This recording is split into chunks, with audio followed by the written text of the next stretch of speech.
lang guys ha. Ito yung part 2 ng video ng unang ikot ng NU Bulldogs. Mabilisan na to. Mag-start na kayo ng 11 mamaya pang alas 12. Relive pala to.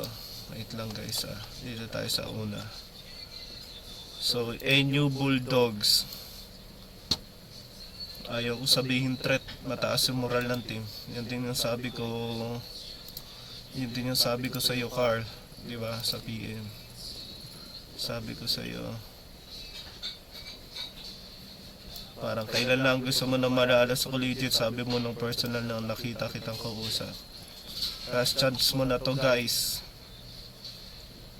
Mataas moral nyo. Ayan, bago pa sabihin ni Shelby sa chat, sinabi ko na to ng 8:28 AM. Basta sinend ko sa GC guys ng mga plano-plano. Pakisunod yung pakisunod yung sinabi ko. Yung sa NU Bulldogs, ang common nila is XP and Gold. Game 1, game 1, game 2. XP and Gold ang pinaka high prio nila ha.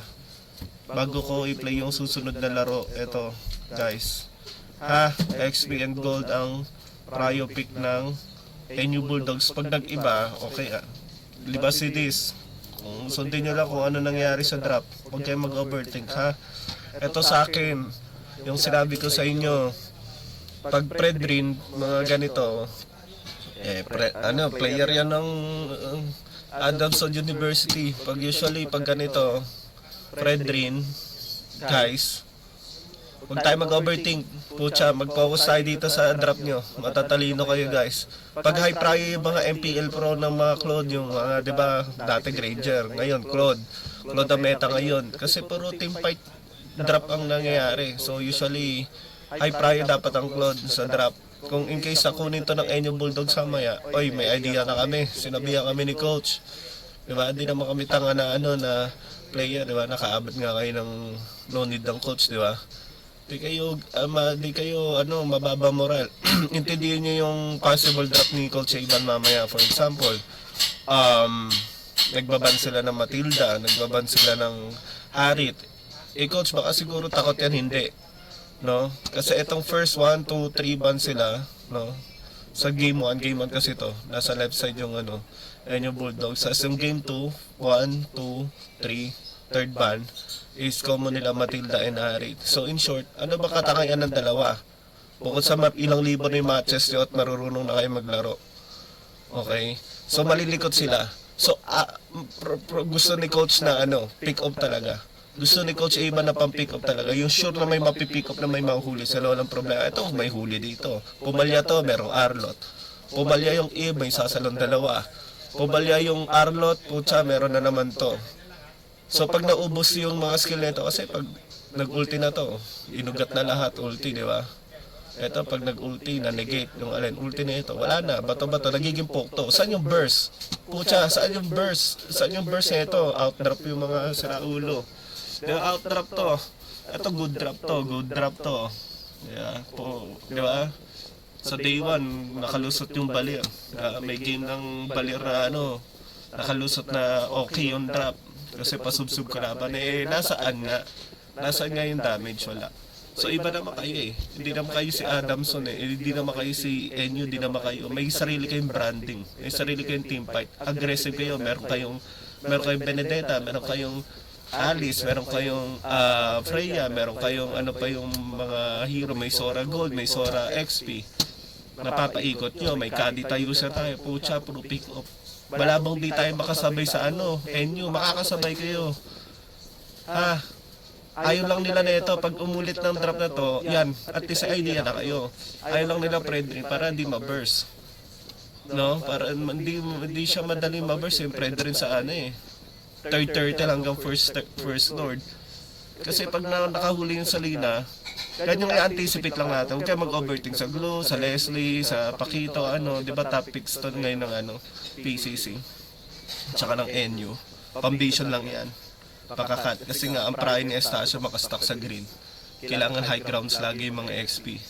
Nakakabisyon agad sa green. Mahanap agad yung jungle. Para at least, pag nahanap na ni bansal yung kalaban, tayo mamaya i-inform niya yung kalaban, nasa ganitong game, nasa ganitong side, nasa ganito. Ito, kahit hindi kayo mahanap, ulti lang to. Ito, tatanin to, may abyssal trap, may abyssal arrow.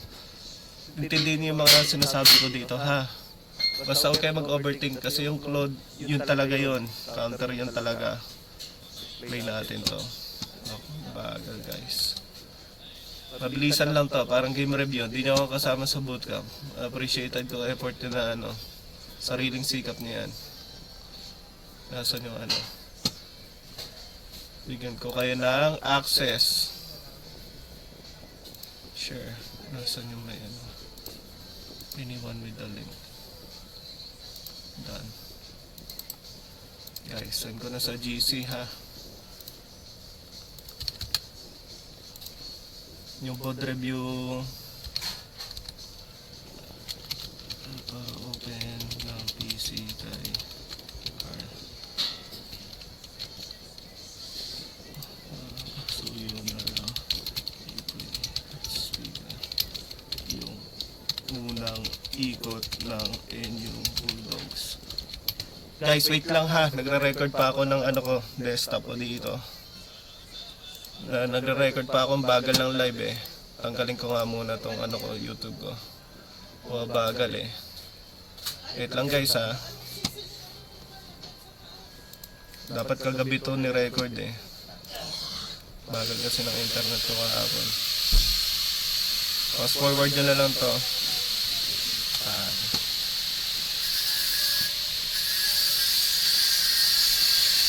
Ako na mag-search. Bagal. Basta isipin nyo lang kung ano yung gustong drop na ni Coach Iba na tatlo at ba't niya pinik yung Akay para at least hindi makasabay yung Claude mo. Ganun yun. So kung maghahari tayo, puro pick up gagawin yung mga kupal na yan. Maniwala kayo, puro pick up yan guys. Alam nyo naman gaano kayabang yung mga yan. May sariling yabang din tayo. Moral tawag doon, no? Pag-pick up yung mga yan, posibleng hindi yan pick up. Hindi yan laruan ng NU. Ayaw nila ng team fight based na drop na yung ganyan-ganyan, Matilda. Hindi nila binanyan dahil hindi sila marunong. Binan lang nila, ayaw nila yung nakakalusot yung drop na hindi tumatama yung mga plano nila. Mga pick up nila. Tagal talaga. Bear with me guys. Tagal mag-load ng game. At ako'y napipikon na.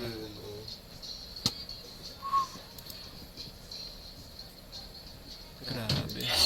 Hindi ba pwedeng panoorin ko na lang to sa YouTube? Wait lang guys ha. Wait. Collegiate Championship. Sana meron sa ito. At wala kayo na kapag ginawa ito, nasa yung kahapon. Regional Cup Season 4. Ito, dito natin panoorin. Pucha, di dapat tapos na pala tong game review. Wait lang. Puta, dapat kanina ko pa pala ginawa ito. Guys ha, wait lang guys. Alam kong gahol tayo sa oras dyan sa nyo. Sa condo ni Carl. Guys, ganito lang yan. Nasa yung early game na ito.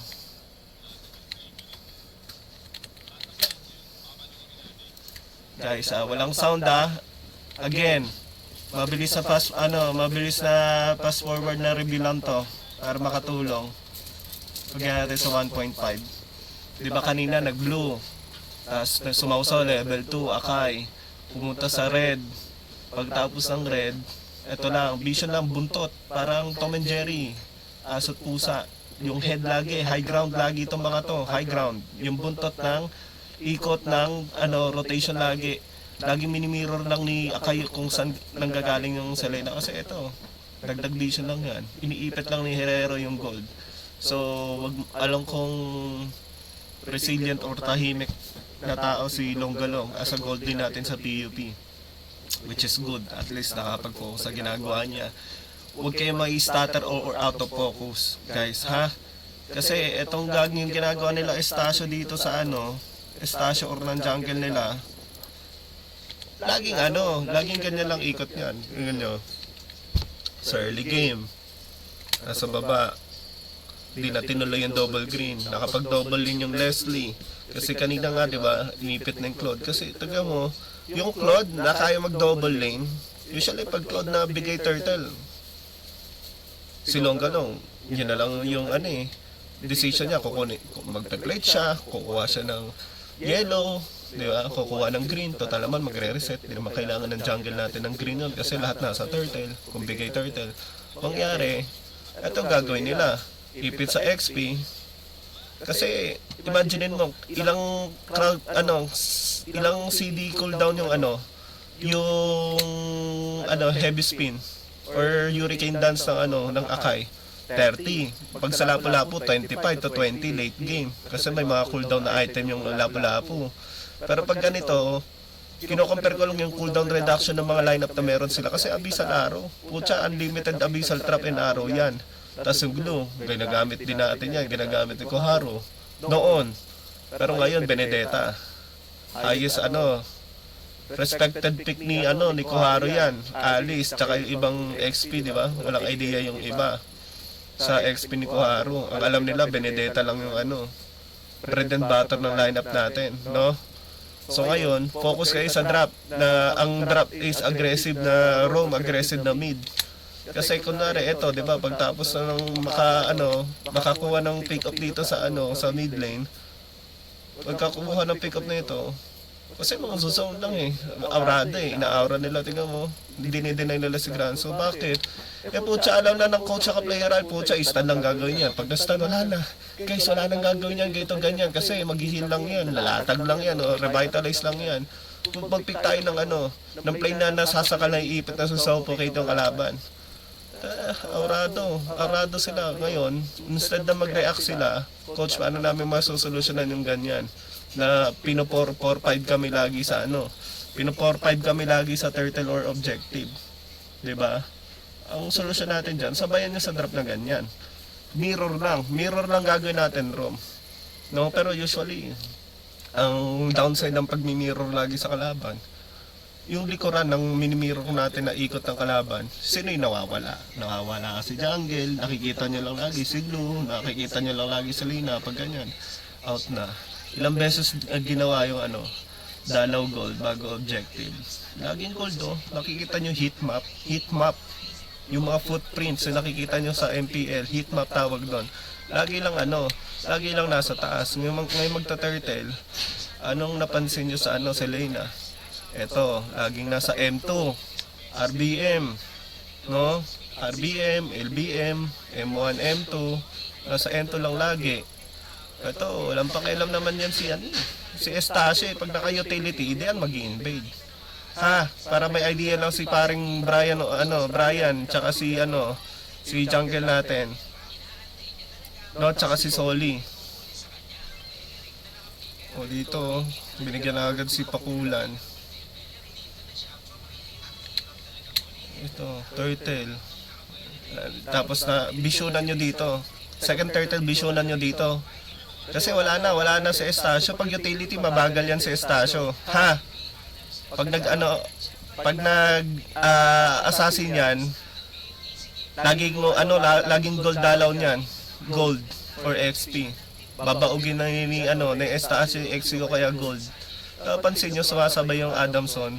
Like, pre, tayo na, nabigyan tayo, nakuha na tayo ng turtle, kanina. Pati bigyan natin dito, wag natin bigyan ng space. Diba nakakapalag yung Adamson, nakakuha ng pwesto. Diba, si Estacio, ayan, ulti. Wala na. Diba, nakabawi yung Ado. Pass forward tayo, reset tayo guys. Reset lang muna, pass forward natin. Dahil nagmamadali kayo, on game na yung kalaban. Nung unang set ng game natin, tayo na sunod. On stream na sa live ngayon yung PCC. So pagtapos ng turtle, ikot ni Estacio. Lagi na magkasama. Guys, pang ilang turtle? Turtle 3, sabi ko sa Excel sheet? Lagi nang kasama ni Estacio, 4. 5 na sila. 5 na sila sa mid. Di ako OA. 5 na talaga sila sa mid kasi nga, yung nakita mo yung ikot sa early, yung, di ba, pagka green, Pagka green, blue, hindi, green, dito, pagka green niya, dalaw. Nagpakita dito yung ano. Tapos nagtanim yung sele, di ba yung unang ikot, nag level 2. Tapos pagtapos nun, doon siya nag-bap. Kasi paangat na yung selena at saka yung blue. Okay? Pag umangat na doon, wala na. Na-mirror na yung tatlong kumag. Kasi wala na. Mapa na to ng sarili mong jungler. Ganun ka-aggressive to. Parang TLPH maglaro yung ano, NU. No? Similar kayo maglaro ng ano, NU. Makakasabay kayo ng laro. Okay? So ano nangyari dito? Kinompare ko lang yon kasi one-sided to eh. Ipit tong Ado, kunwari, eto, si Pakulan, Blue. Kita naman nila. Si Eros, dinidikitan ng MN kasi nagda-double lane. Nafe-feel na nila, okay. Pre, baka mag 4-5 to. Crucial turtle to. Sabayan natin, baba sila, 5. Nililimay 4, ngayon di pa rin nila mamanage. Sige, Lata, Glorious. Tinarget, all in, nawala ng skill. Estacio, di ako nagkakasa. Okay. Ganun lang gagawin, no? Wala nang skill. Oh, call sila saglit. Ano, yun, yung Leslie, nakadikit sa pader. Nabigyan, mali, bobo. Di ba? Mali ng pwesto, nakita niyo yung Pakito, dagdag pressure. Hindi, pag yung Pakito nag-opposite lane, hindi yan turtle. Alam naman ni Kuwaro yan. Ilang beses ko na pinagsabihan sa PM niyan si Kuwaro. Alam niya naman at alam niyo naman ginagawa niyo, guys. Wala naman mali dun sa ginagawa niyo. Hero talaga itong mga to. Wala pick up. Okay na, di ba? Mas lalong nawala. Kasi bakit? Wala pa naman nagta-turtle eh. Naubos yung skill nila. So, ano, talagang out yun. O, kung mawala man yung dalawa, kumuha sila ng ilan yung nawala. Ilan yung nawala kanina? 2. Diba? 2. Ganun lang. O, tignan natin paano sila mag-lord. O, 80 seconds. Paano mag-lord? O, aapatin na, pre.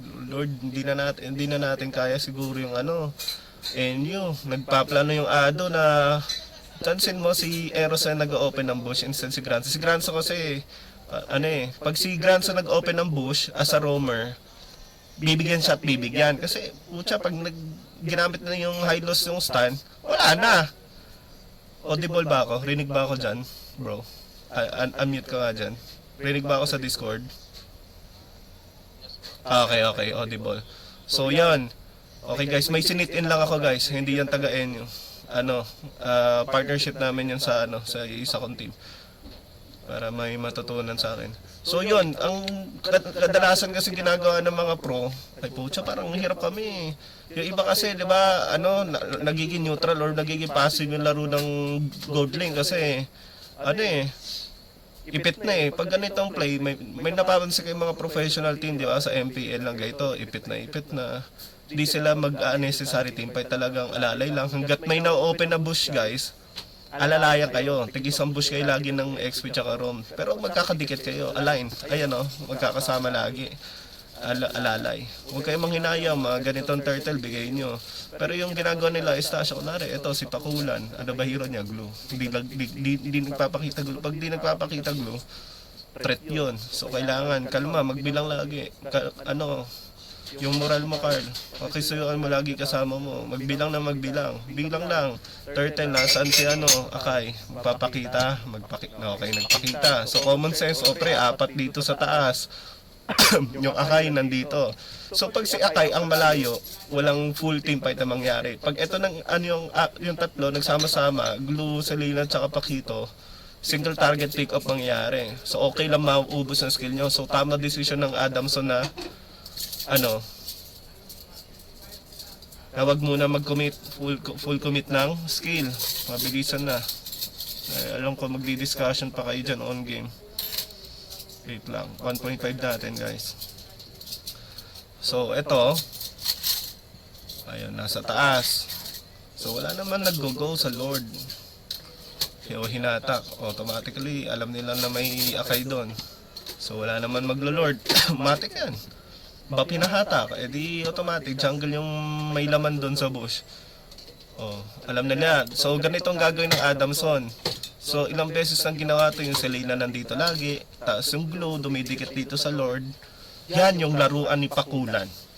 Yan yung laro ng roamer nila. Dumikit sa Lord, dumikit kay Estacio, dumikit kay Herrero. Ha? Sa MM nila. Ang laging malalim si Blas. Kung Kadita yan or Selena, laging high ground yung Selena. Tapos mag-opposite lane sila para at least sa pressure. So kahit, kasi hindi sumami XP, Papa-Arlot or ano yan, Pakito or kung ano mang XP yan, kung ano mang ipik sa inyo mamaya, 4 versus, 4v4 ang gustong gawin ng sa objective. Kaya lagi sa jungle, be wise. Maging mautak tayo. No? So hero pool walang problema. Pareho lang kayo ng hero use ni Estacio, nagliling siya, nagliling ka. Pag may nag-Moscow sa atin, magliling sila. Walang naghahayabusan sa meta ngayon. Nagdololan sila pero hindi top pick. Puro ling yan. Yung mabilisang flashy, mga high mobility assassin. Ito one-sided to eh. Yung one-sided tong Lord na to eh. O lang, tower lang sila. Tatower yan eh, yung bulldogs yan eh. Hindi yan maghihiro, tatower lang yan. Alam nyo anong activity meron sila? Yung pinaka-critical na Lord, yung pangalawa. Doon sila mag-all in mag-tower. Yung first Lord, bigay yan eh. Diba? Matic yan. Puro check bush. Pag finifiris ang lane sa mid, matic yan. Naghahanap lang ng hero yan. Tsaka pag late game, pag naka-utility si Estacio, lagi nang sumasama sa MM. Never na bibitawan ni Blas yung MM niya. Alalay lang talaga. Sabay umikot yung MM, pati mid. Yung apat, pansin nyo. Ayun ipit, tarantado. Anong pwede natin gawin doon? Yung mga details na sinasabi ko na lagi magkasama, decide kay ni Shelby, tsaka ni Carl. I-call out mo yung MM mo. I-call out mo yung jungle nyo. Decide kayo na na wag mo na mag-unnecessary team fight. Si Koharo yung paghanapin nyo sa kalaban. Alalayan ni Shelby, baligtad. Kasi kung di naman nag-opposite lane, kunwari na open Benedetta, feeling ko mababan. Kung pipilitin yung XP, tira-tira na drop matitira sa atin mamaya na XP. Paano yung tira-tira coach yung kunwari? Kung ulitin na yung Pakito, at least meron tayong Sora ni Kuwaro, meron pa tayong Freya. Nakaka-double lane yun, nakikisaw-saw, okay lang ma-open Pobius doon. Pero sa mga game na ganito, Pakito, let's say kung sobrang master ni Kuwaro, good for him or good for our team, nakaka-opposite lane. Kaso, ang magiging drop ng Enyo Bulldogs, magiging team fight naman. Gets mo? Kasi kung pinanood, sasabihin, matalino yan sila Coach Ivan tsaka yung tatalino naman tayong lahat. Okay. Lagay lang sa tama. For example, ginamit sa game na to yung Pakito.